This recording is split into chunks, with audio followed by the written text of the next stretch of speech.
So a lot of you out there may feel like you're falling behind as it relates to accumulating wealth because social media is so big in the US today. And with social media, people are always showing off what they have. They're showing off all these toys. They're showing off all these great trips, all these times where they're having lots of fun. And they're showing off these signals of wealth. But what I like to call these would be false signals of wealth. These are false signals of people doing well, and we want to show what real wealth is for people that are out there. So at the end of this video, and toward the end of this video, we're going to be going through quite a few statistics and what to make of these statistics, so make sure to stay through to the end as we go through some of that.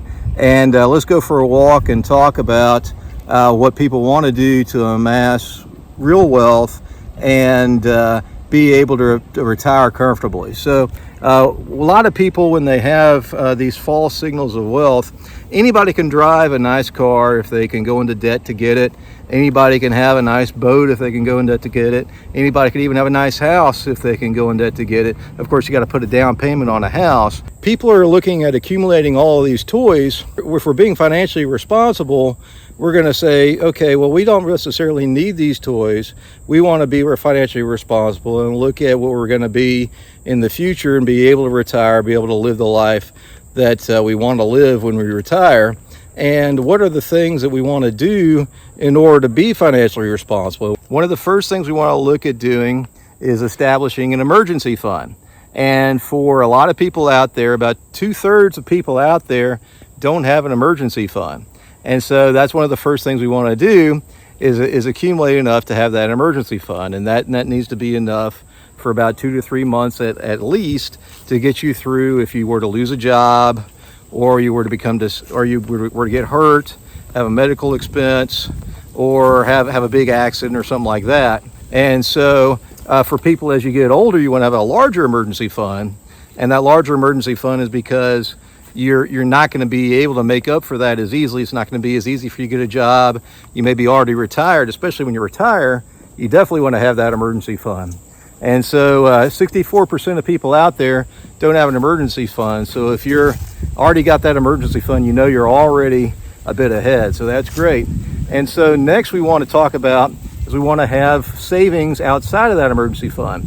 Believe it or not, so 1/3 of Americans say that they have no savings or money at all in a savings account. And half of Americans say that they have less than $1,000 in a savings account. So that's not great. So if you look at yourself and you say, I've got more than $1,000, then you're better off than half of Americans. But of course, you got to look at your age also. And these savings accounts and these emergency funds are the building blocks for being financially responsible and not living on credit cards and things of that nature. So we want to talk about what are the basics. So when we're talking about the basics, we're going to talk about assets and liabilities. Assets are things that are put into your pocket, where it puts money into your pocket, and liabilities are things that take money out of your pocket. So if you buy a car, there's a lot of maintenance that goes along with the car. When you buy a car, you drive it off the lot automatically, pretty much. It loses about half of its value, so that's not good. If you buy a boat, it's pretty much the same thing. If you buy a house, there's a lot of maintenance that goes in with buying a house, and you got to put a little extra money down. And of course, when you sell the house, hopefully you're selling it for more than what you bought it for. Of course, cars and toys and clothes and things like that, very rarely do you sell them for more than you bought them for. So those tend to be more liability types of things. Asset types of things are things that put more money in your pocket, like maybe rental property. It may be like stocks or bonds, owning pieces of a company. If you own your own company, that helps. If you own pieces of other companies through stocks, that helps too, because compounding interest works in your favor. And of course, when you're compounding interest and you're making money, you're putting that extra money in your pocket, you want to make sure that it's beating inflation. So that's the key thing you want to beat is inflation. You want to have it increasing in purchasing power. If it's not increasing in purchasing power, it isn't doing you much good. Unfortunately, in 2022, we had pretty high inflation, and that didn't increase in purchasing power very much unless you're invested in things like commodities or gold miners or energy companies or something like that. Those are about the only things that did well in 2022. It was hard to beat inflation in 2022. But if we look out over a 7 to 10 year period, most everybody beats inflation just by investing in the stock market. And these days, even in bonds, because bonds are paying pretty well, they're paying better than inflation. And of course, we want to earn a return that's going to be good for us now and in retirement. But even better, we want to look at earning an eternal return. 1 Corinthians 9:24-25 says, many runners enter a race, and only one of them wins the prize. So run to win. Athletes work hard to win a crown that is corruptible, but we do it for a crown that is eternal. When we have an emergency fund, we have a savings account, the next thing we're going to want to look at is we're going to start to save for retirement. And of course, the great thing about saving for retirement is whatever you put into your 401k, your company may also match. And you never want to miss that matching, because missing that matching is like giving up a 3 or 4 or 6% raise. Why would anybody want to give up a 3 or 4 or 6 or however much percent raise? That's just crazy. You don't want to give that up. So you want to match that, and that's money for you. That's money for you to keep for retirement, for later on in life, to help you live the life that you want to when you finally stop working.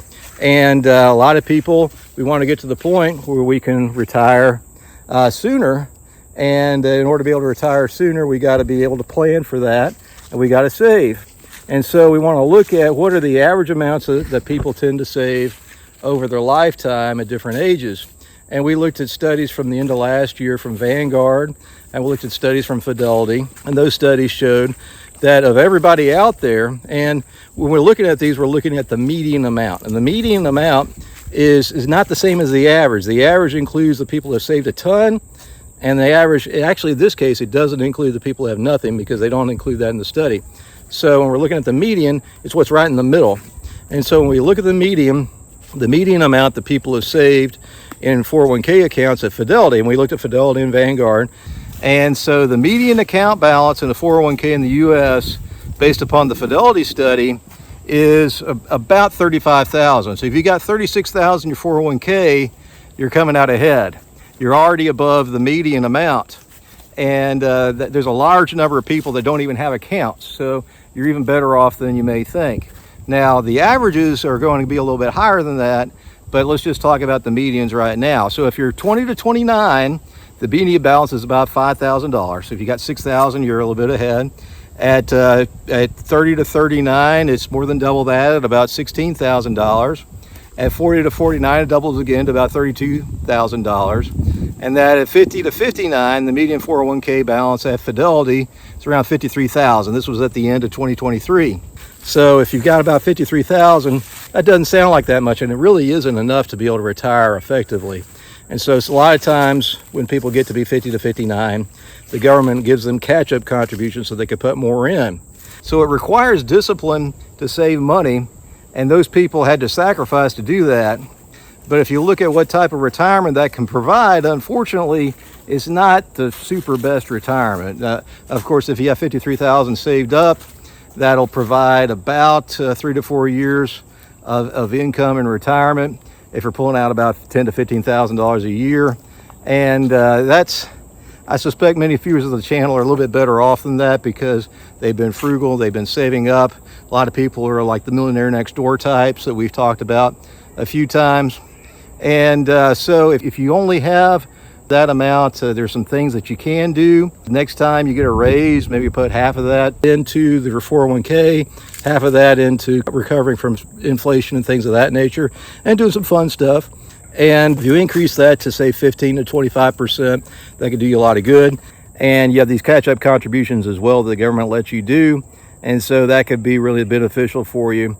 And of course, you want to do some planning to see how that's going to play out over time, how much you need to have saved in order to live the life you want to live, so you can get all those debts paid off and maybe retire earlier.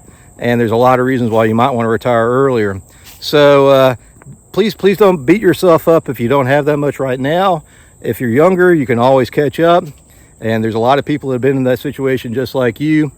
And what we can also do is get that savings rate up. Once you get that savings rate up, once you've done some planning for the future, once you've learned how to save taxes on a lot of things, you can look at learning more. And on this channel, we have other videos like Stupid Is That Stupid Does Retirement Plan, which is right here. And it covers the 9 things you want to cut out of your life before you're 60. Look at those. Feel free to subscribe to the channel, put those thumbs up. And as always, stay thirsty for knowledge. We'll catch up with you later.